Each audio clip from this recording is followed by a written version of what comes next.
विक्रम सम्वत 2072 सालमा नेपालको संविधान जारी गरियो। त्यो जारी गर्नुभन्दा अगाडि नेपालको संविधानमा केही विषयहरू राख्नुपर्छ भनेर भारतीय सरकारले, भारतीय संस्थापन पक्षले चाहिँ 7 बुँदे एउटा नोट पठाएको रहेछ। यो चाहिँ त्यति बेलाको indianexpress.com मा प्रकाशित भएको छ। नम्बर 1 मा के भनेको छ त्यसको सुझावमा भनेदेखि नेपालको निर्वाचन क्षेत्र निर्धारण गर्दा, प्रतिनिधि सभाको निर्वाचन क्षेत्र निर्धारण गर्दाखेरि जनसङ्ख्याको आधारमा गर भनेर चाहिँ एउटा दिएको रहेछ। एउटा सुझाव त्यो रहेछ। एउटा सुझाव, 7वटा सुझावमध्ये एउटा सुझाव त्यो रहेछ। ओके, पहिलो सुझाव त्यो रहेछ। र अरू सुझावहरू छन् बीचमा। र अन्तिम सुझाव के रहेछ भनेदेखि त्यहाँनिर अङ्गीकृत नागरिकता प्राप्तिको लागि चाहिँ, वैवाहिक अङ्गीकृत नागरिकता प्राप्तिको लागि चाहिँ निवेदन दिने बित्तिकै, विवाह भएर पछि निवेदन दिने बित्तिकै अङ्गीकृत नागरिकता पाउने गरी संवैधानिक व्यवस्था गर भनेर चाहिँ सुझाव दिएका रहेछन् उनीहरूले। दुईटा कुरा आयो हैन त, वैवाहिक अङ्गीकृतलाई एउटा हातले सिन्दुर एउटा हातले नागरिकता दिनु पर्यो हैन, उसले भनेको हामीले बुझ्दाखेरि। अर्को चाहिँ तेरो देशमा जनसङ्ख्याको आधारमा निर्वाचन क्षेत्र तोकिदिनु पर्यो उसले भनेको। धेरै जनघनत्व जनसङ्ख्या कहाँ छ भन्दा तराईमा छ हैन, सोझो हिसाबमा हेर्दा भनेको तराईलाई आँखा लगाइरहेछ। के होला स्वार्थ थाहा छैन, तर इन्डियाले चाहेको त्यो देखियो अहिले त्यसरी हेर्दाखेरि। यसले टेक्स्टले बोलेन त, टेक्स्टले नि बोलेन। हामी अथेन्टिक टेक्स्टको कुरा गर्दैछौँ नि त। व्यवस्थापिका नै कसैको इसारामा चलेको छ कि छैन, यसरी शङ्का गर्नुपर्ने ठाउँ यहाँनिर आयो हैन। शङ्का गर्न सकिन्छ कि सकिँदैन? त व्यवस्थापिकाले आफ्नो हैसियतले स्वतन्त्रतापूर्वक काम गर्न सक्दैन भने नेपालको सार्वभौम सत्ता कहाँ छ? गृह मन्त्रालयको डाटा अनुसार अङ्गीकृत र जन्मको आधारमा नागरिकता लिनेहरूको के रहेछ त रेसियो हेरौँ न त। हिमालमा अहिलेसम्म अङ्गीकृत नागरिकता लिनेहरूको सङ्ख्या 686 रहेछ। 1.5 वर्ष अगाडिको डाटा है। 686 जनाले लिएका रहेछन्। यो 0.12% रहेछ। किन इन्डिया तराईतिर मात्रै मान्छेले चाहिँ किन त्यता मात्रै नजर गयो भन्ने पनि त एउटा सोचाइ होला नि त। पहाडमा 8548 जनाले लिएका रहेछन् जन्मको आधार र अङ्गीकृत नागरिकता। यो चाहिँ कति पर्छ? 1.5% रहेछ। 1.5% मात्रै रहेछ हेर्नुहोस् है पहाडमा। अब तराईमा कतिले लिएछन् भन्दाखेरि 98.37% ले चाहिँ तराईमा लिएका छन् अङ्गीकृत नागरिकता। सङ्ख्यामा कति छ? सङ्ख्यामा चाहिँ 5,58,088 जनाले। सुनियोजित छ कि छैन कस्तो लाग्छ? सुन्दाखेरि कहीँ न कहीँ डिजाइन अन्तर्गत छ भन्ने देखिन्छ हैन। यसमा दालमै कुछ काला आयो भने जस्तै छ हैन। कालो जस्तो देखिन्छ कि दालमा कालै देखिन्छ। अब ती विदेशीहरू जो नेपालमा जन्मेकै थिएन, नेपालमा बसेकै थिएन, ती विदेशीहरूले अब तिनीहरू सम्पन्न छन्, सुदृढ छन्। अब भोलि आएर वंशजको नागरिकता लिन्छन्। अब उनीहरूले अथाह सम्पत्तिको अगाडि फाइट गर्न गइसक्छ। अनि विदेशीहरू जसले नेपालकै नागरिकता वंशजकै आधारमा लिएका छन्, रूपमा त नागरिकताको आधारमा नेपाली देखिन्छ, तर सारमा त अर्को देशका मानिसहरू हुन्छन्। अनि तिनीहरूले नेपालको राज्य सत्तामा कब्जा जमाउँदैन। भारतमा 7 वर्ष बस्नुपर्छ, बङ्गलादेशमा 5 वर्ष बस्नुपर्छ, मालदिप्समा 12 वर्ष बस्नुपर्छ। भुटानमा त त्यो विवाह गरेर गएकी महिलाले सन्तान जन्माइसकेपछि मात्रै उनले त्यहाँको नागरिकता पाउने। भने वर्ष चाहिँ छैन, वर्ष छैन। सन्तान जन्मेपछि भनेपछि सन्तानले नागरिकता पाएपछि, सन्तान जन्मिएको त्यसले सन्तानले नागरिकता पाए पछाडि मात्रै हो। म त्यो अमेरिकाबाट प्रकाशित भएको एउटा टेक्स्ट छ, त्यो टेक्स्टमा देखाइदिन्छु। मान्छेको राष्ट्रियता परिवर्तन गर्न सकिँदैन। You can change your citizenship but you never change your nationality परिवर्तनै हुँदैन। नेसनालिटी एब्स्ट्र्याक्ट हुन्छ। भारतमा जन्मेको बाबुआमा सबै उतैको भएको मान्छे, सबै पुर्खा उतै भएको मान्छे र उहीँ जन्मेको छ भने त्यसको नागरिकता पो यहाँको दिइएला त उसको नेसनालिटी त उतैको रहन्छ नि। We can not change nationality. Just a paper, किनभने फिलिङ्स पनि हो नि नागरिकता भनेको, अनुभूति हो नि। तर त्यस्तो हकमा चाहिँ एउटा पेपर मात्र हुन्छ नागरिकता हैन। नागरिकता एउटा कङ्क्रिट चिज, एउटा पेपर भयो। तर त्यो डिप इन द माइन्डमा लेखिएको चाहिँ के हो? नेसनालिटी हो। त्यो नेसनालिटी चेन्ज गर्न सकिँदैन।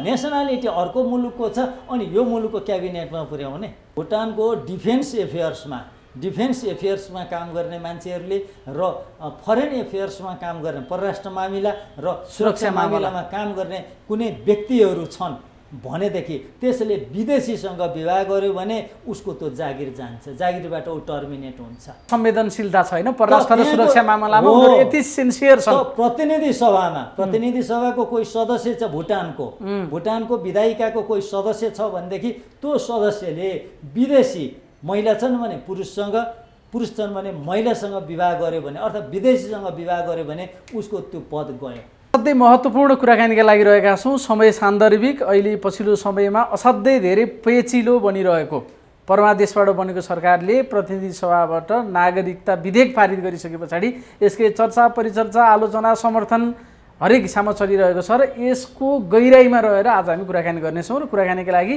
नागरिकताकै सन्दर्भमा त्रिभुवन विश्वविद्यालयबाट पिएचडी गरिरहनुभएका विद्यावारिधि गरिरहनुभएका अधिवक्ता पनि हुनुहुन्छ, राजनीतिक शास्त्रमा पनि उत्तिकै दखल राख्ने एसके तिमल सिन्हा हामीसँग। यहाँलाई स्वागत छ। हस्, धन्यवाद। अब नागरिकताको सन्दर्भमा धेरै कुराकानी तपाईँको र हामीले गऱ्यौँ, पहिला पनि यसका अदोपान्त जम्मै सुरुदेखि अन्तिमसम्म गऱ्यौँ। अहिले यो विधेयक आयो पछाडि फेरि यो विषय एकपटक चर्चामा छ। के आयो विधेयक, के आयो, कस्तो आयो, कसैले समर्थन गरेका छन्, कसैले विरोध गरेका छन्, खास कुरा के हो? यहाँबाट कुरा सुरु गर्दै गर्दै हामी जाउँ। नेपालको नागरिकता कानुनलाई अलिकति सच्याउनु पर्ने थियो। त्यो सच्याउने मौका यो प्रतिनिधि सभालाई पनि थियो, यो सरकारलाई थियो, तर सच्याउने प्रकृतिले चाहिँ आएन, कर्मकाण्डी किसिमले मात्रै आयो, जसले गर्दा केही मानिसहरू त पीडित थिए नागरिकता नपाएर, उहाँहरूले नागरिकता पाउनुहुन्छ। तर यसको साथसाथै यसको दीर्घकालीन असर पर्छ नेपालमा, यो विधेयकको दीर्घकालीन असर पर्छ नेपालमा, जसले गर्दाखेरि नेपालको सार्वभौमसत्ता, भौगोलिक अखण्डता, राजनीतिक स्वतन्त्रता, नेपालको स्वाभिमानप्रति नै चोट पुर्याउँछ। भनेको दीर्घकालीन रूपमा चाहिँ अहिले जे नागरिकता विधेयक आयो यसले हामीलाई असर गर्छ। यसले यो राष्ट्रिय नेपाल देशका लागि यो अनुकूल छैन, हित अनुकूल छैन, त्यसो भए देश र नेपालको नागरिकको लागि यो अनुकूल हुँदैन भविष्यमा गएर। अब जाउँ, अहिले हामीले एउटा फ्रेमवर्क के तयार पार्यौँ भने जे विधेयक आयो यसले देशको हित गर्दैन भन्नेतिर गयौँ हामी, होइन? अब कसरी एकदम सामान्य हिसाबमा जनसाधारणले बुझ्ने गरी हामी कुराकानी गरौँ, किनभने विधेयक आयो भन्छ कसैले राम्रो कसैले नराम्रो, के भने मान्छेले त्यो गहिराइमा नबुझिरहेको पनि हुनसक्छन्। त्यो भएर सामान्य मान्छेले बुझ्दाखेरि तपाईँले अहिले यसले देशहित गर्दैन भन्नुभयो, तपाईँ आफैमा नागरिकताको पिएचडी भनेपछि यसको विश्व नागरिकता नेपालको इतिहास जम्मै कुरा थाहा छ। अलिकति छोटो गरौँ, तर नागरिकता भने के हो, किन दिइन्छ, के यसका प्रावधान छन्, यी कुराहरू बुझ्यो भने अनि यसले हित गर्ने कि नगर्ने भन्ने कुरा पछि बुझिन्छ होला। यसमा अलिकति सुरुदेखि नै बुझाइदिनुहोस् न, नागरिकता भनेको चाहिँ के हो? नागरिकता भनेको त्यो कुनै पनि देशको सदस्यता हो, राज्यको सदस्यता। राज्य आफैमा एउटा सङ्गठन हो, राज्य आफैमा एउटा संस्था हो। त्यो राज्य भन्ने संस्थाको सदस्यता, मेम्बरसिप चाहिँ, त्यसको सदस्यता चाहिँ नागरिकता हो। त्यो सदस्यलाई दिइने प्रमाणपत्र नागरिकताको प्रमाणपत्र हो। अनि त्यो नागरिकताको प्रमाणपत्रको साथसाथै त्यो राज्यको सदस्यताको पाएको साथसाथै त्यो व्यक्तिले त्यो देशमा राजनीतिक, प्रशासनिक, आर्थिक, सामाजिक, सांस्कृतिक तमाम किसिमका सबै किसिमका अधिकारको प्रयोग गर्न पाउँछ। त्यो नागरिकप्रति राज्यको पूर्ण जिम्मेवारी हुन्छ। उसलाई पाल्नेदेखि, रोजगारी दिनेदेखि लिएर भविष्यमा वृद्धकालमा स्वास्थ्य उपचार गर्ने र पाल्ने यावत चाहिँ जिम्मेवारी राज्यको हुन्छ। यस कारणले गर्दाखेरि नागरिकता एउटा संवेदनशील विषय हो भनिन्छ। किन संवेदनशील विषय भन्दाखेरि त्यो देशको सार्वभौम सत्ताको प्रयोग कसले गर्छ? त्यही नागरिकले गर्छ। राजनीतिक अधिकारको प्रयोग गर्छ। त्यो नागरिकको मतदाता नावलीमा नाम पनि हुन्छ, उसले कुनै चुनावमा उम्मेदवार पनि हुन पाउँछ। जित्यो भनेदेखि उनले कुन पोस्टमा प्रतिस्पर्धा गरेको त्यसअनुसार प्रधानमन्त्रीसम्म बन्न पाउँछ। त्यसकारण यो त संवेदनशील विषय भयो नि, त्यो सदस्यले मात्रै पाउने हो, त्यो राज्यको सदस्यले मात्रै पाउने हो, सदस्यभन्दा अरू मान्छेले पाउने होइन। राज्यको सदस्यता नागरिकता हो र उसले त्यस प्राप्त गरे बापत सँगै अधिकार पनि जोडेर आउँछ। नागरिकताको सँगसँगै त सबै अधिकार, धेरै चिजहरू आयो त्यहाँबाट, होइन? ऊ चाहिँ नेपालको राष्ट्रपति, प्रधानमन्त्री, प्रधान न्यायाधीश, सेनापति बन्ने कुराहरूदेखि उसका लागि राज्यले लिनुपर्ने दायित्वहरू पनि सँगै आए नि। फेरि उसका घाँस खबर, शिक्षा, स्वास्थ्य, रोजगारीका प्रत्याभूति गर्ने विषयहरू पनि आए। भनेपछि यो यति महत्त्वपूर्ण कुरा छ। राज्यको सदस्यता दिने विषयलाई चाहिँ कति सिरियसली लिनुपर्छ भन्नेतिर अब हामी जाउँ। हामी साँच्चै यसको गम्भीर्यतालाई, तपाईँले भनेको जस्तो यसको संवेदनशीलतालाई बुझिरहेका छौँ कि छैनौँ त हामी? अब जस्तो नागरिकता दिने पनि नीति होला नि त, तपाईँले विश्वको उदाहरण दिनुहुन्छ, कतै खुल्ला नीति, कतै चाहिँ अलिकति कठोर बन्ने कुराहरू। यसमा हामी कहाँ छौँ, के हुनुपर्छ, के भइरहेको छैन, अब यसको बारेमा बताइदिनुहोस् न। त नेपालको भौगोलिक अवस्थिति हेरौँ। नेपाल भन्ने देश कहाँ छ भन्दाखेरि दुईवटा ठुल्ठुला जनसङ्ख्या भएका देशहरूको बिचमा नेपाल छ। संसारका दुनियाँका अरू मुलुकहरू यस्तो भौगोलिक अवस्थिति भएका मुलुकहरूको बिचमा छैनन्। अनि अर्को कुरा हेरौँ, भू राजनीतिक अवस्था हेरौँ। नेपालको भू राजनीतिक भौगोलिक अवस्थिति र भू राजनीतिक अवस्था फरक हो। त नेपालको भू राजनीतिक अवस्था भनेको चाहिँ त्यो नेपाल भन्ने देशले, अर्थात् त्यो देशले अरू छिमेकी मुलुकहरूसँगको सम्बन्ध अन्तर्राष्ट्रिय कानुन अनुसार चाहिँ उसले गर्न पाउँछ कि पाउँदैन, अर्थात् उसको सम्बन्ध रुल अफ लले गभर्न गर्छ कि गर्दैन भन्दाखेरि रुल अफ लले पनि उसको सम्बन्ध चाहिँ गभर्न गर्दैन। जस्तो छिमेकी मुलुक भारतले चाहिँ नेपाललाई हेपेको, आफ्नै अम्ब्रेलाभित्र राख्छ र हेपिएको व्यवहार गर्छ। त्यो भू राजनीतिक अवस्था पनि जटिल छ नेपालको। नेपालले एउटा सार्वभौमसत्ताको समानताको सिद्धान्त बमोजिम भारतले नेपालसँग व्यवहार गर्दैन, नेपालले पनि भारतसँग व्यवहार गर्न सक्दैन। त्यो भू राजनीतिक जटिलता भयो। अब देशको आर्थिक अवस्था हेरौँ। देशको आर्थिक अवस्था हेर्दाखेरि हामी कङ्गाल छौँ। वैदेशिक ऋणै कति खरब भइसक्यो। एकजनाको थाप्लोमा 70-75 हजार कति वैदेशिक ऋण छ। हो, हामी कङ्गाल भएका छौँ। देशले आफ्नो जनसङ्ख्यालाई नेपालमा रोजगारी दिन सक्दैन। रोजगारीको लागि 50-60-70 लाख पुरुषहरू अनि महिलाहरू पनि विदेशिनु परेको छ। त यो अवस्थामा अहिले हामी छौँ। आर्थिक अवस्था, भौगोलिक अवस्था अनि त्यसपछि भू राजनीतिक अवस्था, यस्तो अवस्थामा हामी भएको कारणले गर्दा नेपालको नागरिकता नीति कसिलो किसिमको, रिजिड किसिमको हुनुपर्ने हो। तर नेपालको राजनीतिक दलहरूले, राजनीतिक कर्मीहरूले र सरकार सञ्चालकहरूले, जो सरकारमा बस्छन् ती सरकार सञ्चालकहरूले यो देश अनुकूल, यहाँको भौगोलिक अवस्थिति अनुकूल, भू राजनीतिक अवस्था अनुकूल, देशको आर्थिक अवस्था अनुकूल चाहिँ नागरिकता कानुन बनाउन सकेनन्। जसले गर्दाखेरि यो वर्षौँदेखि विवादित पनि रह्यो र अहिले आएर त लथालिङ्ग भत्ताभुङ्गे भएको छ। अब यस्तै किसिमले अगाडि बढ्दै जाने हो भने यो देश कहिले कोल्याप्स हुन्छ भन्ने अवस्थातिर गइसक्यो। देश नै कोल्याप्स हुन सक्ने गरीसम्मको भत्ताभुङ्गको अवस्थामा हामी गयौँ अहिले। त्यसो यो विधेयकबाट अहिले अब त्यो दिशा उन्मुख भएका छौँ। कसरी हामी त्यो भयौँ अलिकति यसको अब सुन्नुहोस् न, अब यसलाई राम्रो गरी बुझ्नको लागि भू राजनीतिक अवस्थाको अघिले हामीले कुरा गऱ्यौँ होइन त म तपाईँलाई भू राजनीतिक चपेटामा हामी छौँ भन्ने विषयमा स्पष्ट पार्नको लागि हाम्रो विक्रम सम्वत 2072 सालमा नेपालको संविधान जारी गरियो। त्यो जारी गर्नुभन्दा अगाडि नेपालको संविधानमा केही विषयहरू राख्नुपर्छ भनेर भारतीय सरकारले, भारतीय संस्थापन पक्षले चाहिँ 7 बुँदे एउटा नोट पठाएको रहेछ। यो चाहिँ त्यति बेलाको indianexpress.com मा प्रकाशित भएको छ।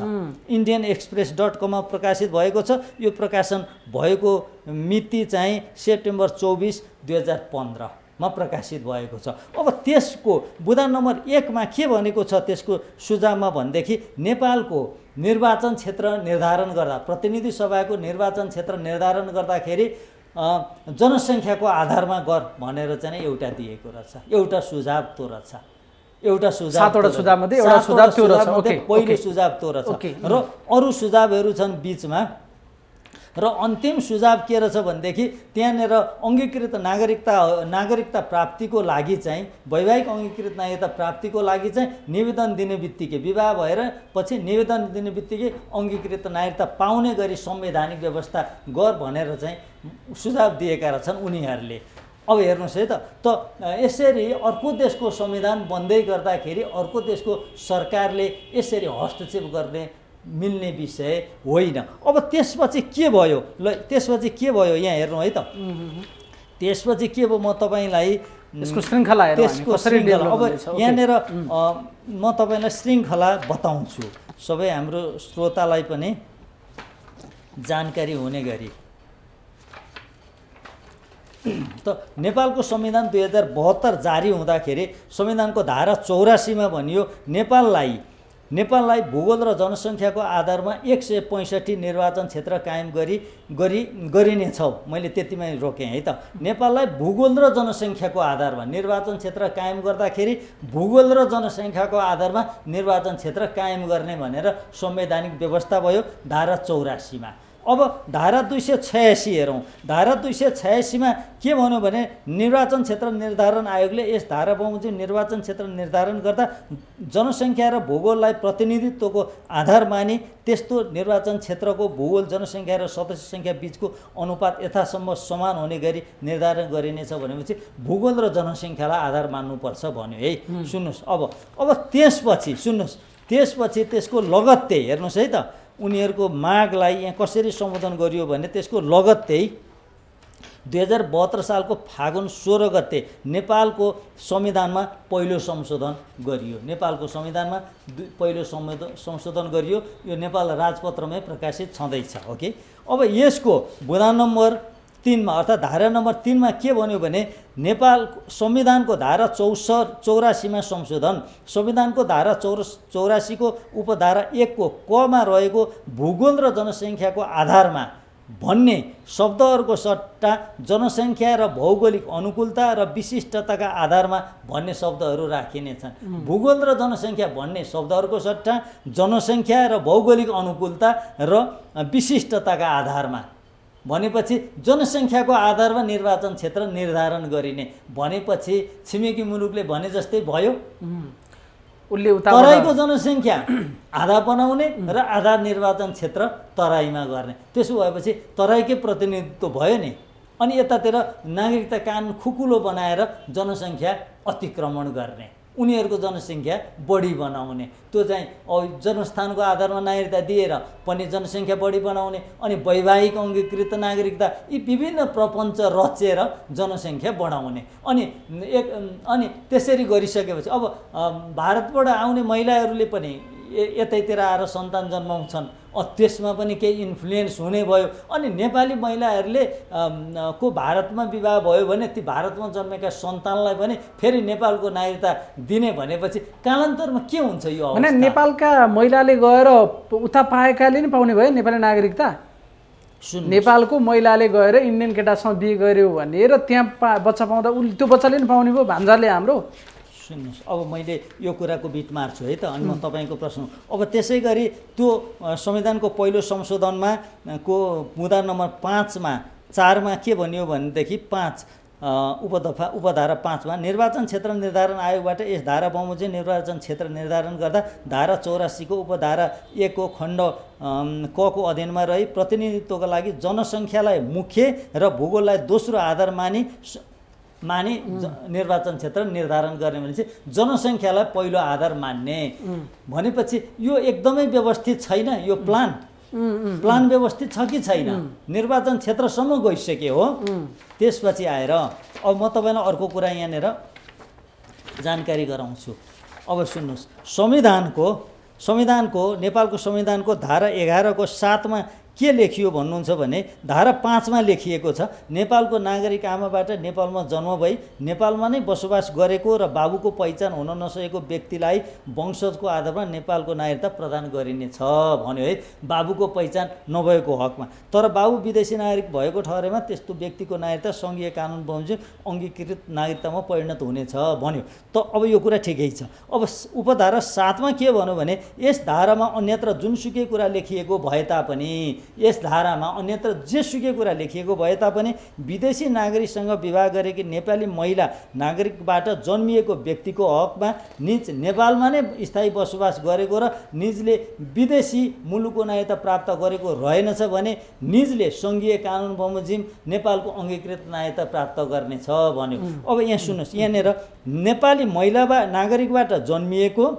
विदेशी नागरिकसँग विवाह गरेकी नेपाली महिला नागरिकबाट जन्मिएको व्यक्तिको हकमा त्यो नेपालमा जन्माउनु परेन, जन्मिएको व्यक्तिको हकमा निज नेपालमा नै बसोबास गरेको रहेछ भनेदेखि मात्रै भनौँ। भनेपछि नेपाली महिलाहरू उतातिर गएर विवाह गरेका छन् भने उतातिर जन्मेको सन्तानलाई पनि यतिको नागरिकता दिन सकिने भयो।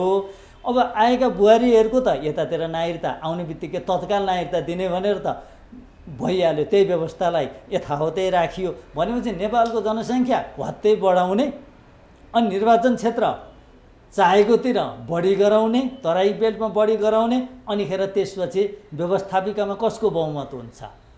अहिले धेरै नहुँदा त यो अवस्था छ भने यो योजना अनुसार भयो भने के हुन्छ नेपाल? भनेको यो कम्प्लिटली तपाईँले सङ्केत गरे अनुसार इन्डियाकै डिजाइनमा यी सबै चिजहरू भए नि त। उसले संविधान बन्नुभन्दा अगाडि 7 बजे सुझाव दियो, त्यो आफैमा गैर कानुनी थियो होला होइन, अर्काको देशको लागि संविधान बनाउनु हस्तक्षेप थियो त्यो होइन, सिधा भन्नुपर्दा। अनि उसले जे भन्छ, उसले गरेको, उसले दिएको सुझाव या हामी त्यसलाई हस्तक्षेप भन्ने शब्द प्रयोग गरिरहेछौँ, त्यो अनुसारको कुरा यहाँ कार्यान्वयन भयो। सुझावलाई तत्काल कार्यान्वयन गरियो, जनसङ्ख्याको आधारमा निर्वाचन क्षेत्र निर्धारण गर्ने भनेर तत्कालै कार्यान्वयन गरियो। ल हेर्नुहोस्, त्यो विदेशीको इसारामा गरियो, विदेशीको आग्रहमा गरियो। विदेशीको त निश्चित लक्ष्य रहेछ नि, विदेशीको लक्ष्य रहेछ नि, ऊ त आफ्नो लक्ष्यमा हिँडेको छ, ऊ लक्ष्यअनुसार उसले चाहिँ नि स्टेप चाल्छ, त्यसअनुसार चाहिँ गोटी बनाएका मान्छेहरूले यो गरे, यो कुरा भयो। त अर्को कुरा के भयो त भन्दाखेरि उसले चाहिँ यो वैवाहिक अङ्गीकृत नागरिकताको लागि चाहिँ विवाह हुने बित्तिकै दिनुपर्छ भन्ने उसको चाहिँ एउटा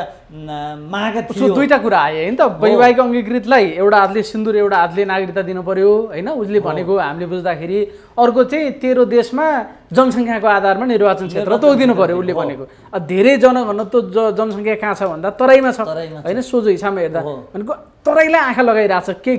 के होला स्वार्थ थाहा छैन, तर इन्डियाले चाहेको त्यो देखियो अहिले यसरी हेर्दाखेरि। यसले टेक्स्टले बोलेन त, टेक्स्टले नि बोले नि, हामी अथेन्टिक टेक्स्टको कुरा गर्दैछौँ नि त होइन। उसले दिएका 7 सुझावमध्ये हामीले दुईटा कार्यान्वयन गर्यौँ। आएर नेपालको नागरिकता कानुनलाई चाहिँ लाई संशोधन गरेर वैवाहिक अङ्गीकृत नागरिकता 7 वर्षपछि मात्रै दिने भनेर त लामो छलफल भयो। लामो छलफल भएर आउँदाखेरि पनि अहिले भर्खरै चाहिँ त्यो छलफलमा सहभागी भएका व्यक्तिहरूले पनि आफ्नो अडान छोडे होइन त।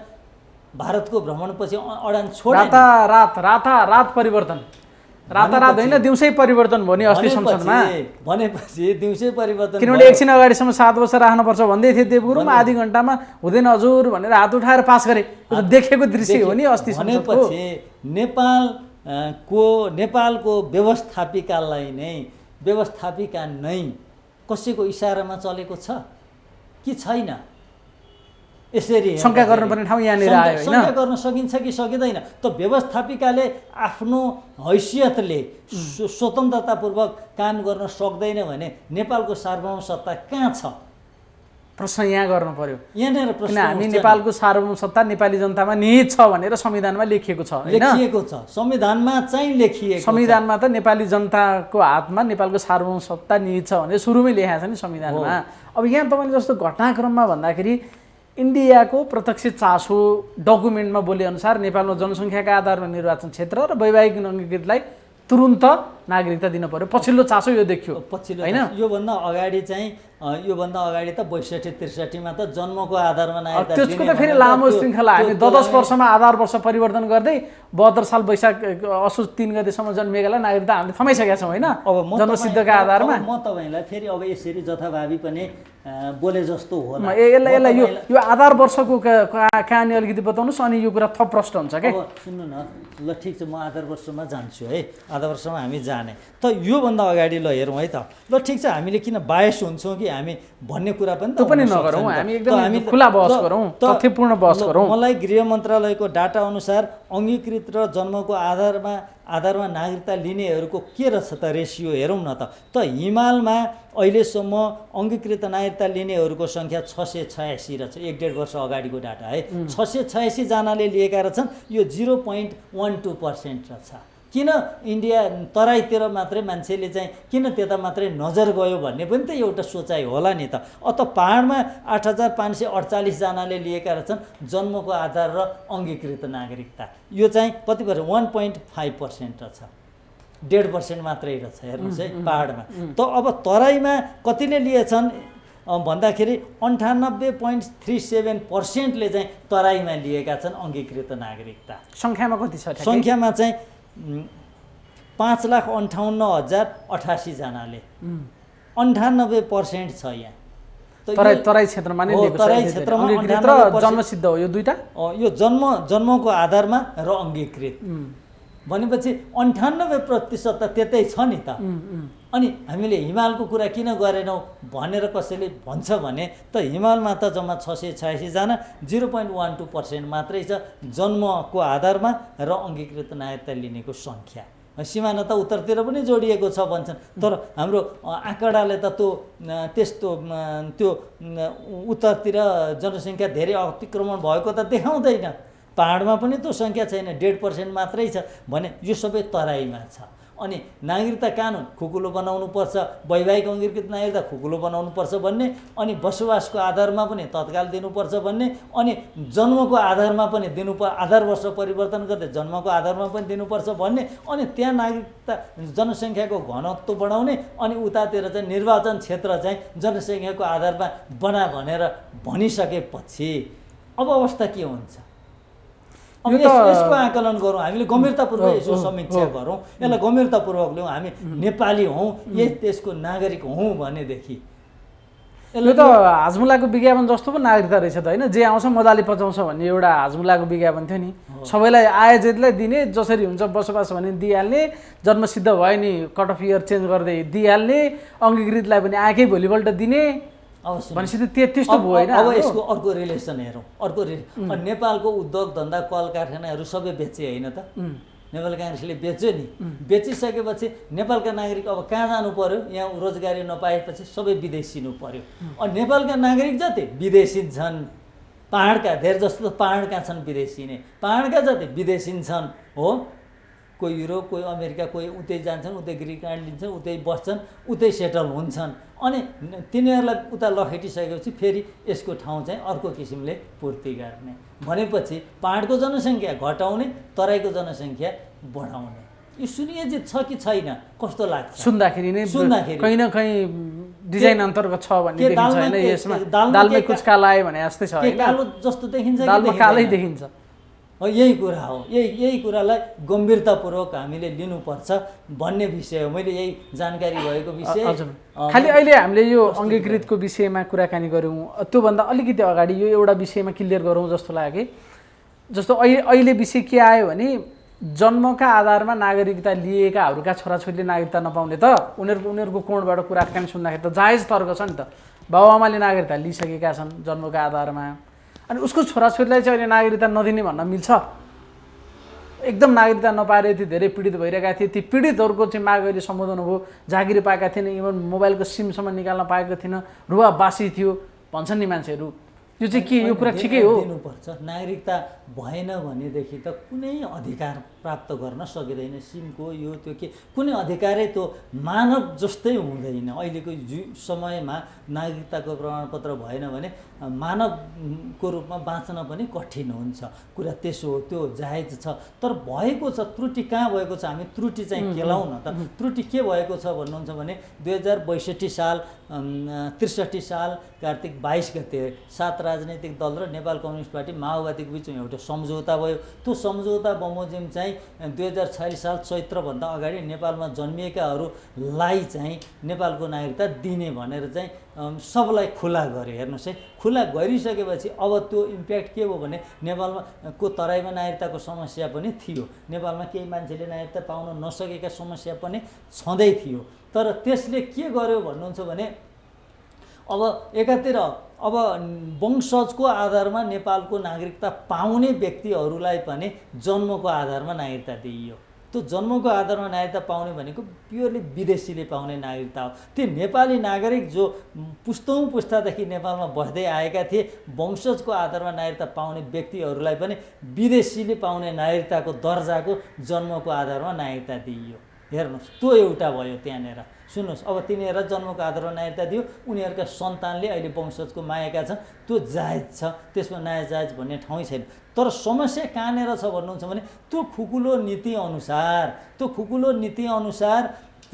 त्यस प्रक्रियामा विदेशीहरूले पनि नागरिकता लिएका छन्। त्यति बेला नागरिकता लिनको लागि केही प्रमाणहरू पेश गर्नु पर्थ्यो। त त्यो प्रमाणहरू पेश गर्न नसकेको अवस्थामा यो नेपाल नागरिकता 2063 को 63 को दफा 8 को 3 मा भनेको छ 1 वा 2 बमोजिम निवेदन प्राप्त भएपछि तोकिएको अधिकारीले प्राप्त प्रमाणका आधारमा छानबिन गरी निजलाई नेपाली नागरिकताको प्रमाणपत्र दिनेछ। अब 4 मा भनौँ कुनै व्यक्तिले उपदफा 1 वा 2 बमोजिमका प्रमाणहरू निवेदन साथ पेश गर्न नसकेको अवस्थामा तोकिएको अधिकारीले स्थलगत सरजमिन र निवेदकलाई चिन्ने सोही ओडामा बसोबास गर्ने कम्तीमा 3 जना नेपाली नागरिकताको प्रमाणपत्र लिइसकेका व्यक्तिले सरजमिन स्थलमै गरेको शनाखतको आधारमा नेपाली नागरिकताको प्रमाणपत्र दिन सक्नेछ। केही प्रमाण पनि छैन भनेदेखि पनि 3 जनाले शनाखत गरेको आधारमा नेपालको नागरिकता पाउने व्यवस्था गर्यो। त नेपाली नागरिकको लागि त ठिकै छ, तर यो व्यवस्थाको दुरुपयोग भएर 2046 साल चैत्र मसान्त भन्दा अगाडि नेपालमा जन्मदै नजन्मिएका, नेपालमा बसोबास गर्दै नगरेका व्यक्तिहरूले पनि नेपालको नागरिकता लिएका छन्। समस्या यहाँनिर हो। त छानबिन गरेर तिनीहरूको नागरिकता चाहिँ खारेज गर्नुपर्छ भन्ने कुरा हो। अब तिनीहरूको सन्तानलाई अब नेपालको नागरिकता वंशजको आधारमा दिइसकेपछि त त्यो सबै बदमासीको त अब ढाकछोप भयो नि, अब बिट मर्यो नि, अब त पूर्ण पात्रो भयो होइन, सकियो। अब त केही छानबिन गर्ने नागरिकता बोकेर अब ती विदेशीहरू जो नेपालमा जन्मेकै थिएन, नेपालमा बसेकै थिएन, ती विदेशीहरूले अब तिनीहरू सम्पन्न छन्, सुदृढ छन्, अब भोलि आएर वंशजको नागरिकता लिन्छन्। अब उनीहरूले अथाह सम्पत्तिको अगाडि फाइट गर्न गइसक्छ। अनि नेपाल विदेशीहरू जसले नेपालकै नागरिकता वंशजकै आधारमा लिएका छन्, रूपमा त नागरिकताको आधारमा नेपाली देखिन्छ, तर सारमा त अर्को देशका मानिसहरू हुन्छन् अनि तिनीहरूले नेपालको राज्य सत्तामा कब्जा जमाउँदैनन् भने हिजो हामीले खुकुलो गरेको कारणले धेरै विदेशीले नागरिकता लिइसकेका छन्। 3 जना मान्छेले यो नेपाली हो भनेर ओके गरिदिएपछि भटाभट दियो। अझ त्यतिखेर त कति त्यो नागरिकताको कति बन्डलै चोरेर लिएर हिँड्ने भन्ने कुरा पनि समाचारमा आउँथ्यो होइन, अराजकता थियो, पसलमा नागरिकता बिक्रीमा राखेका भन्ने कुराहरू थियो। अनि कहिलेकाहीँ त्यहाँ खास गरी तराई बेलका चाहिँ जिल्ला प्रशासन कार्यालयमै आगलागी हुने यस्ता कुराहरू पनि आउँथे नि त्यतिखेर। जस्तो अब राजेन्द्र महतोले नागरिकता लिएको रेकर्डै छैन अरे अहिले नेपालसँग, किनभने आगलागी भएर जल्यो अरे। अब त्यो भन्छन् यस्तो पनि किन हुन्छ त्यस्तो, के गरे हो त्यो माओवादीले चलाएको छ जिल्ला प्रशासन कार्यालयले। यसरी पनि हुनु हामीले चाहिँ नागरिकताको रेकर्डै हटाइदिनु लाग्यो कि भन्छन् नि मान्छेले। नेगेटिभ रूपमा डिल गर्नु पनि हुँदैन। माओवादी जनयुद्धको बेलामा धेरै ठाउँमा जस्तो अछाममा पनि कागजपत्रहरू जलाइए, आगजनी गरियो हो, त्यहाँ पनि नागरिकताहरू जसले जग्गाधनी दर्ता प्रमाण पूर्जा ठाउँमा त्यस्तो भएको छ। अब संयोग के पर्यो भने राजेन्द्र महतोले लिएको ठाउँमा पनि त्यही पर्यो। धमाधम उप प्रधानमन्त्री भइरहेछ, नागरिकता नेपालबाट लिएको रेकर्ड कसैले लिन सक्दैन। अब यसलाई सुनिश्चित रूपमा गरिएको हो कि यो चाहिँ एक्सिडेन्ट हो भन्ने कुरा त्यो अर्को विषय होला। तर यसरी जाँदाखेरि अब अर्को कुरा चाहिँ के हो भन्दाखेरि अङ्गीकृत नागरिकता लिन्छन् मानिसहरूले, अङ्गीकृत नागरिकता लिने मानिसहरूले प्रधानमन्त्री, राष्ट्रपति, उपराष्ट्रपति भन्दा बाहेक त सबै हुन पाए। त्यो अङ्गीकृत नागरिक क्याबिनेटमा जान्छ, नेपालको क्याबिनेटमा, मन्त्री परिषदमा जान्छ। त्यो त अत्यन्त गोपनीयता राख्नुपर्ने निकाय हो। त्यो अङ्गीकृत नागरिकता लिएको मान्छे प्रतिनिधि सभाको सदस्य हुन्छ, समानुपातिकबाट हुन्छ। यता समानुपातिक राखेको छ, हेर्नुहोस्, समानुपातिकमा हुन्छ। त्यो मान्छे क्याबिनेटमा जान्छ। त्यो विदेशीको एजेन्ट पनि त हुनसक्छ नि, जासुस हुन सक्दैन।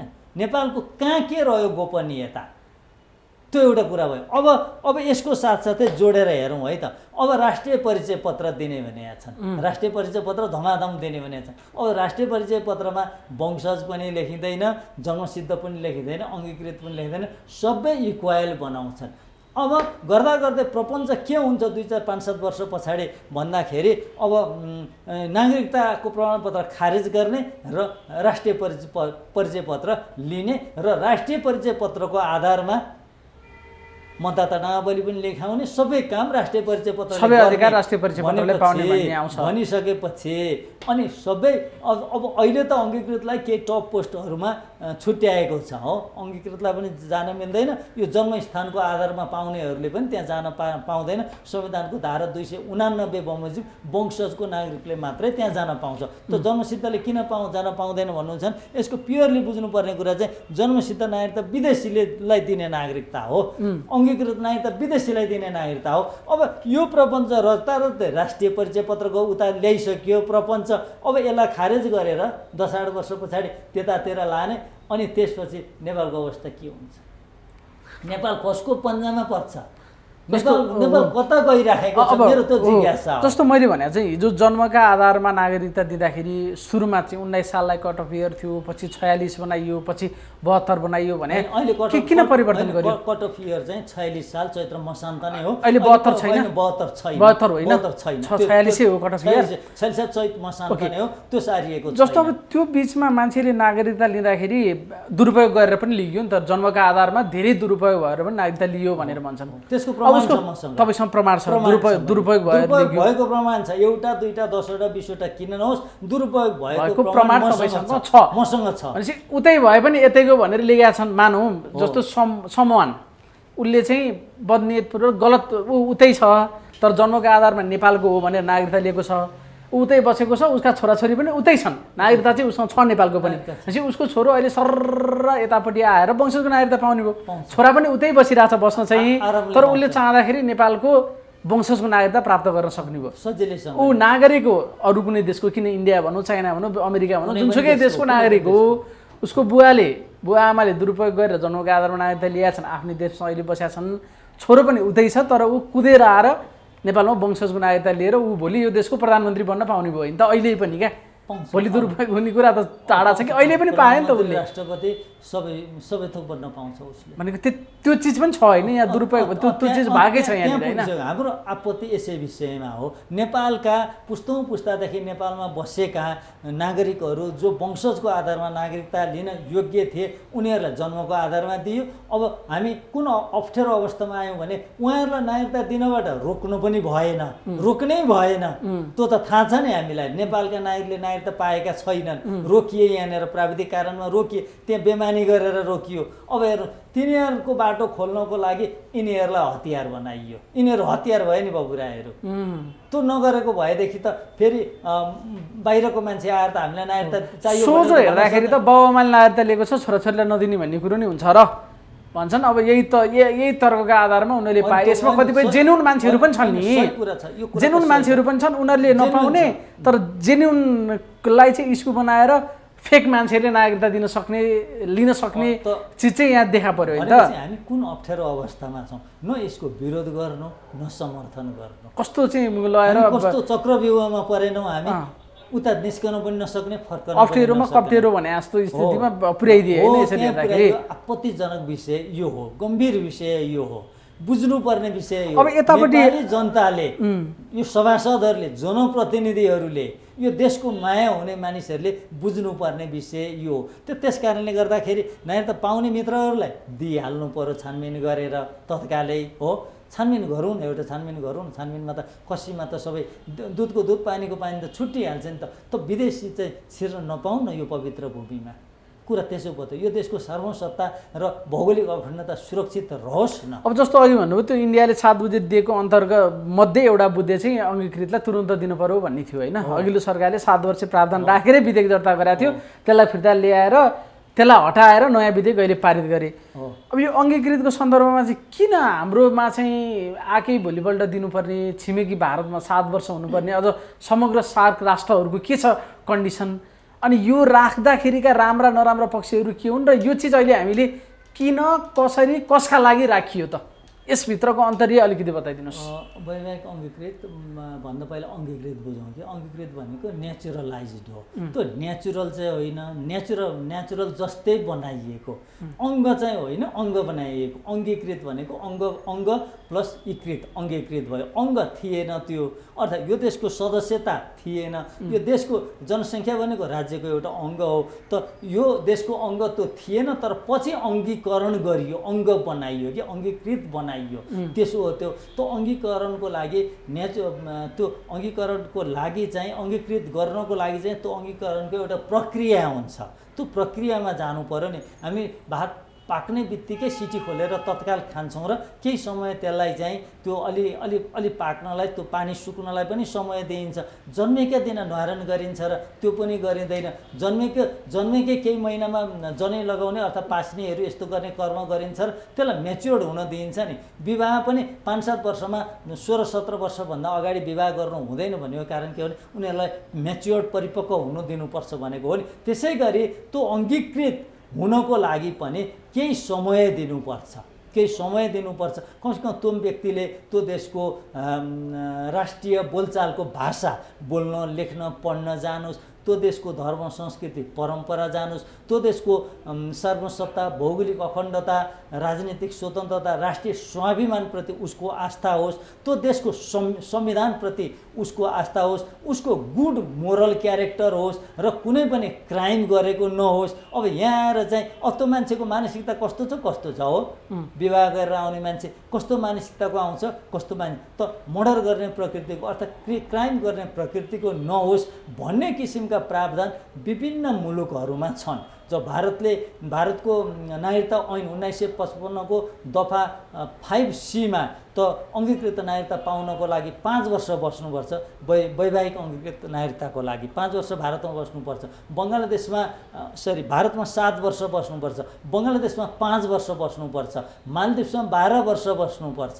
त भुटानमा त त्यो विवाह गरेर गएकी महिलाले सन्तान जन्माइसकेपछि मात्रै उनले त्यहाँको नागरिकता पाउने, माने वर्ष चाहिँ छ कि छैन? वर्ष छैन। सन्तान जन्मेपछि भनेपछि सन्तानले नागरिकता पाएपछि, सन्तान जन्मिएको त्यसले सन्तानले नागरिकता पाए पछाडि मात्रै हो। म त्यो अमेरिकाबाट प्रकाशित भएको एउटा टेक्स्ट छ, त्यो टेक्स्टमा देखाइदिन्छु।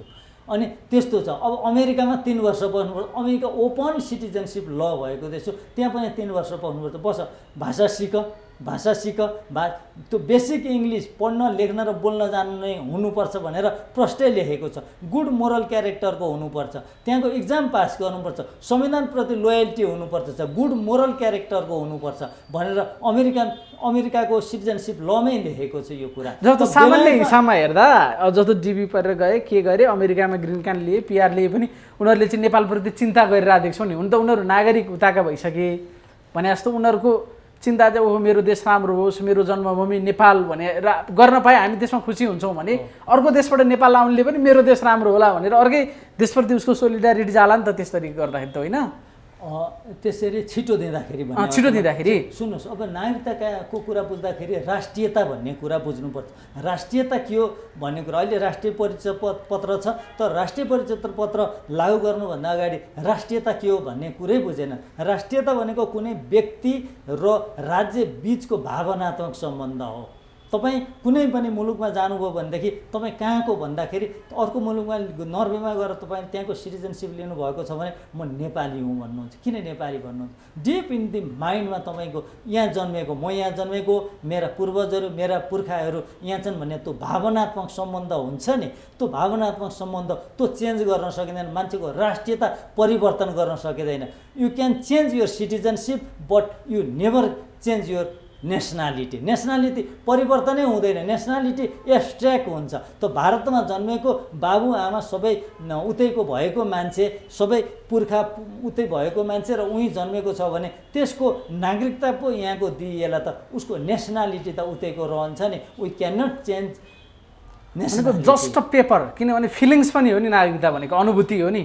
तर त्यस्तो हकमा चाहिँ एउटा पेपर मात्र हुन्छ नागरिकता, होइन? नागरिकता एउटा कङ्क्रिट चिज, एउटा पेपर भयो, तर त्यो डिप इन दि माइन्डमा लेखिएको चाहिँ के हो? नेसनालिटी हो। त्यो नेसनालिटी चेन्ज गर्न सकिँदैन। नेसनालिटी अर्को मुलुकको छ अनि यो मुलुकको क्याबिनेटमा पुर्याउने, ल हेर्नुहोस्।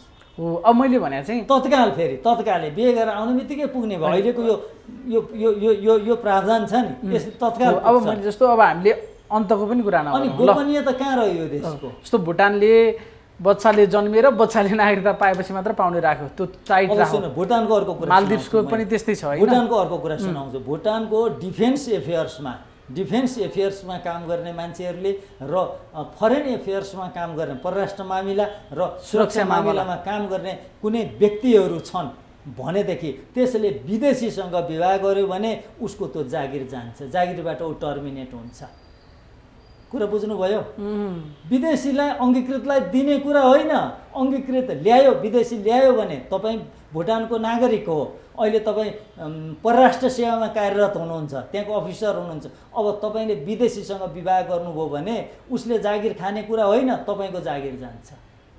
प्रश्न भयो। कति संवेदनशीलता छ होइन परराष्ट्र र त्यहाँको- सुरक्षा मामलामा हो। उनीहरू यति सिन्सियर छन्। प्रतिनिधि सभाको कोही सदस्य छ भुटानको विधायिकाको कोही सदस्य छ भनेदेखि त्यो सदस्यले विदेशी महिला छन् भने पुरुष छन् भने महिलासँग विवाह गर्यो भने अर्थात् विदेशीसँग विवाह गर्यो भने उसको त्यो पद गयो, ऊ त्यहाँनिर ऊ टर्मिनेट हुन्छ, त्यहाँ बस्न पाउँदैन।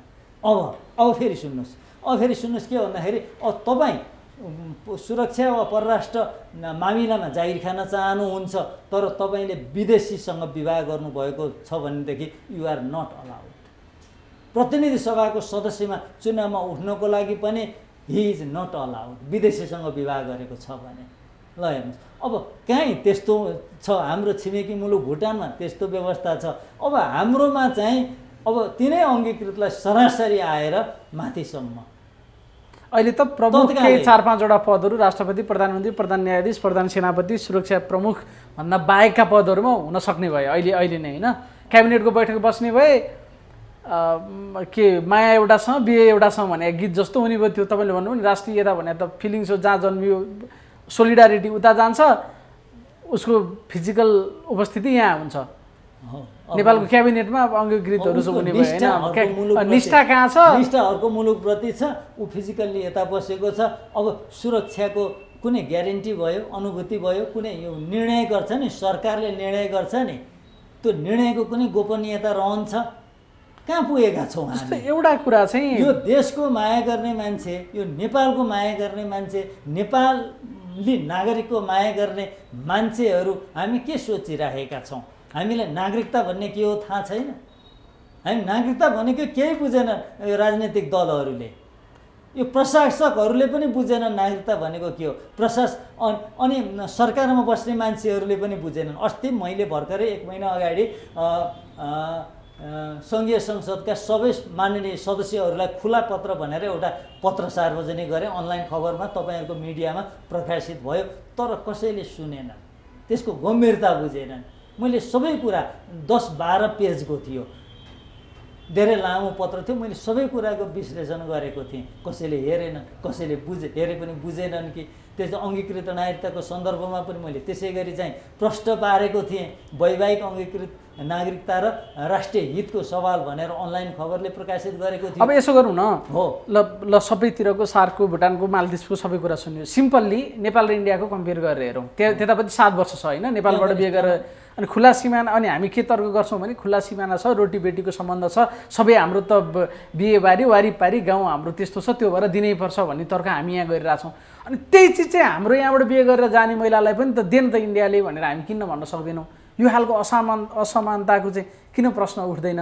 के हो यसभित्रको विषय के छ? अब हाम्रो यस्तो छ, हाम्रो भूराजनीतिक अवस्था भन्यो नि अघि हामीले भूराजनीतिक अवस्था भन्यौँ नि। अब हाम्रो भूराजनीतिक अवस्था यस्तो छ कि हाम्रो बार्गेनिङ क्यापेसिटी नै छैन, हाम्रो राजनीतिक नेतृत्व बोल्नै सक्दैन। त यसको कुरा अलिकति फेरि यसलाई फरक किसिमले हेरौँ त 2036 सालको परिवर्तन भयो, त्यो 2036 साल 37 साल वैशाख 20 गते जनमत सङ्ग्रह भयो, त्योभन्दा पछाडि सिटिजनसिप ल खुकुलो बनाइयो। वैवाहिक अङ्गीकृतलाई त्योभन्दा अगाडि 5 वर्ष थियो, त्यति बेला खुकुलो बनाएर 0 इयर 0 टाइम राखियो, टाइम बााउन्ड नै हटाइयो। भनेपछि पञ्चायतलाई जिताउनको लागि केही सौदाबाजी गरियो। 46 पछि नागरिकता कानुनलाई खुकुलो बनाउने प्रयास गरियो। बौद्ध ल्याउनको लागि विदेशीहरूको योगदान रहेछ भन्ने त्यहाँ बुझिन्छ। त 62-63 पछि नागरिकता कानुनलाई भताभुङमा पारियो। अब त्यो जनयुद्ध आदि इत्यादिका यी कुराहरूमा पनि विदेशीहरूको सपोर्ट र योगदान रहेछ नेपालको राजनीतिक परिवर्तनमा भन्ने कुरा त्यहाँ बुझियो। त यी विविध कारणले गर्दा नेपालका राजनीतिक दल जो नेता छन्, जो राजनीति गर्छन्, उनीहरू सत्तामा जानको लागि, उनीहरू कुर्सी प्राप्तको लागि, सत्तामा टाँसिनको लागि चाहिँ विदेशीहरूसँग उनीहरूले गुलामी गर्दा रहेछन् भन्ने कुरा बुझियो। त्यस कारणले गर्दा त्यो चरित्रको गुलाम चरित्रको मान्छेले त यो सबै कुरा त बोल्न सक्दैन नि त। यिनीहरू त सबै गुलाम भए। यी जो राजनीति गरेका छन्, जो सरकारमा बसेका छन्, यिनीहरू नेपाली जनताका प्रतिनिधि होइनन्, यिनीहरू विदेशीका गुलाम हुन्। जस्तो हाम्रो नेपालको सबै जनसङ्ख्या उता गए पनि इन्डियाको 1% पनि हुँदैन होला होइन? त्यति ठुलो भूगोल छ, जनसङ्ख्या छ, केही फरक पर्दैन नि। हामी त कुनै निर्णायक तहमा एउटा सांसद पनि बनाउन सक्ने ल्याकतमा हुँदैनौँ फरक बस्दाखेरि। तर उताको 1% मात्र आयो भने यो देशै कोल्याप्स गर्न सक्ने क्यापासिटी उनीहरू छ भनेपछि त सजिलै अझै बढी यो भू राजनीतिक अवस्थाले गर्दा त हामी अझै बढी कठोर बन्न पर्थ्यो होला है केही नजानिकनै हेर्दा बुझ्दाखेरि पनि। तर हामी साह्रै लुच्छौँ होइन यो विषयमा नागरिकताको सन्दर्भमा। सजिलैसँग बुझ्नुपर्ने कुरा हाम्रो भौगोलिक अवस्थितिको कुरा, भू राजनीतिक अवस्थाको कुरा, हाम्रो आर्थिक अवस्थाको कुरा हेर्दाखेरि नेपालको नागरिकता कानुन कठोर हुनुपर्छ भन्ने कुरामा दुई मतै छैन। जसले यो देशको माया गर्छ, जसले नेपाल भन्ने देशको माया गर्छ, जो नेपाली जनताप्रति समर्पित छ, त्यसले यो देशको कानुन कठोर हुनु हुँदैन भनेर भन्नै सक्दैन। अब जस्तो अहिले हालसालै अब यसलाई समय सन्दर्भमा हेर्दाखेरि प्रचण्ड भर्खरै इन्डिया गएर आए, माओवादीले 7 वर्षीय प्रावधानको पक्षमा अडान लिइरहेको थियो, उनी आउने बित्तिकै परिवर्तन भयो। हुन त आफूलाई एकदम डाइनामिक नेतै भन्छन् उनी, यसमा पनि उनको त्यो गतिशीलता देखियो। यसको रिलेसन त्यहाँ छ प्रचण्डको भारत भ्रमण र अहिलेको विधेयक पारित हुने सन्दर्भमा यसको सम्बन्ध छ। त अब 72 सालको संविधान बन्नुभन्दा अगाडि भारतीय संस्थापन पक्षबाट आएको 7 बुँदे सुझावको कुरा हामीले गरिहाल्यौँ। त्यसअनुसार संविधानमा केही संशोधन गरिएको कुरा पनि गरिहाल्यौँ। त अब नागरिकता कानुन खुकुलो बनाउनुपर्छ भन्ने उनीहरूको सुझाव थियो। त्यो सुझावलाई इग्नोर गरेर वैवाहिक नागरिकता कानुन केही कठोर बनाउन लागि थियो। अब त्यसमा यो माओवादी केन्द्रका र नेपाल कम्युनिस्ट पार्टी एकीकृत समाजवादीका मान्नेहरूको पनि केही वर्ष अगाडिसम्म त्यसमा अडान थियो, केही समय अगाडिसम्म पनि अडान थियो। उहाँहरूले तत्काल प्रचण्डको भारत भ्रमणभन्दा पछाडि उहाँले त्यो अडान छोड्नुभयो। त नागरिकता विधेयक पारित भइसकेपछि प्रचण्डको साहस कतिसम्म बढ्यो भने अब म यो देशको बहुमतको प्रधानमन्त्री हुन्छुसम्म भन्नुभयो। भनेपछि त्यसको ब्याकअप के छ त, ब्याकिङमा के छ त, ब्याकफोर्स के हो त, उहाँलाई केले शक्ति दियो? उहाँ एकातिर नेपाली काङ्ग्रेससँग 60-65 सिटको लागि बार्गेनिङ गर्दै हुनुहुन्थ्यो हो, प्रतिनिधि सभाको निर्वाचनको लागि 60-65 सिटको बार्गेनिङ गर्दै हुनुहुन्थ्यो। 60-65 सिट जम्मामा चुनाव लड्ने मान्छेले फेरि बहुमतको प्रधानमन्त्री हुन्छु भन्न थाल्नुभयो। यो नागरिकता विधेयक पारित गराउने क्रम चलिरहँदाखेरि अथवा प्रतिनिधि सभाबाट पारित भइसक्दाखेरि भनेपछि के छ यसको रहस्य? यसको रहस्यतिर जानु पर्दैन? किन बोल्दैछन्? के छ यसको? इन्डिया गएर आए पछाडि अडान छोडे, नागरिकता मेरै पहलमा मेरो चाहिँ इनिसिएसनमा पारित भयो भनेर फार्तीफुर्ती लाउँदै हिँडेका छन्। अब हामीलाई बागडोर सम्हाल्नलाई, म प्रधानमन्त्री बन्नलाई भने त होला नि, कसैले रोक्न सक्दैन भन्छन्। नागरिकता आज विधेयक पारित भयो, भोलिपल्ट बिहानै कुदेर जनकपुर गएर म यो खुसीको खबर तपाईँलाई सुनाउन आएको है भन्छन् भनेपछि समग्र घटनाक्रममा हेर्दाखेरि प्रचण्डको दिल्ली सयरको परिणाम अहिले नागरिकता विधेयक सजिलैसँग पारित भयो, खुकुलो प्रावधान राखेर यसरी बुझ्दा हुन्छ, हामीले गलत हुँदैन होइन यो बुझाइ? यो टेक्स्टले र घटनाक्रमले उहाँको चाहिँ उहाँकै अभिव्यक्तिहरूले त्यही कुराको सङ्केत गर्छ। अब मेरो अन्तिम प्रश्न चाहिँ, जस्तो तपाईँले सबै 7 बुँदेकादेखि कुरा, भौगोलिक, आर्थिक सबै चिजहरू जोडेर ल्याउनु भयो र अन्तिममा हामी देशै रहने कि नरहने भन्नेसम्मको त्यसको गम्भीर्यता यो विषयमा छ भनेपछि यो गर्न खोजेको के त? अबको प्लान चाहिँ के हो त यसमार्फत? अब भारतले अथवा कुनै भारतै भनौँ न, किन लुकाइ छिपाइ पनि कुरा गर्नु परेन, उसले गर्न खोजेको के हो? अब यस पछाडि के हुन्छ? भारतको कुरा त भारत नेपाललाई एउटा अम्ब्रेलाभित्र राख्न चाहन्छ, जसरी भुटानलाई राख्न चाहन्छ। सकेसम्म सिक्किम बनाउने, विलय गराउने, सिक्किमै बनाउने, विलय गराउने। अब विलय गराउन नसकेको अवस्थामा पनि यसै गरी चाहिँ सबै प्रतिनिधित्व उसकै प्रतिनिधि सभामा पनि उसकै अनुचरहरू र सरकारमा पनि उसकै अनुचरहरू भएको अवस्थामा त उसले सजिलैसँगले आफ्नो अम्ब्रेलामा राख्न सक्ने भयो। जस्तो हामीले सिधा कुरा गर्दा जस्तो खालको नीतिमा हामी छौँ, धेरै भारतीयहरूले नेपालको नागरिकता सहज रूपमा लिन सक्ने भए होइन, लिने भए। जनसङ्ख्याको आधारमा निर्वाचन क्षेत्र छ, उनीहरू त्यहाँ निर्णायक मतदाता हुने भए, उम्मेदवार पनि उनीहरू हुन पाउने भए। अब भनेपछि उनीहरू नै मतदाता, उनीहरू नै उम्मेदवार भएर उनीहरू नै आएर नेपालको सरकार कस्तो बनाउने भनेर प्रतिनिधि सभामा पनि अब उनीहरूको बहुमत हुने भयो भने उनीहरूले चाहे अनुसारको सरकार बन्नु भनेको उनीहरूले चाहे अनुसारको नीति, निर्णय, देशको भविष्य, अल्टिमेटली भन्दाखेरि नेपालको सार्वभौम सत्ताको रिमोट चाहिँ नयाँ दिल्लीबाट चलिने भयो होइन त? यो सबै विषयहरू अन्तिममा हामीले निचोड निकाल्दा त्यही हो।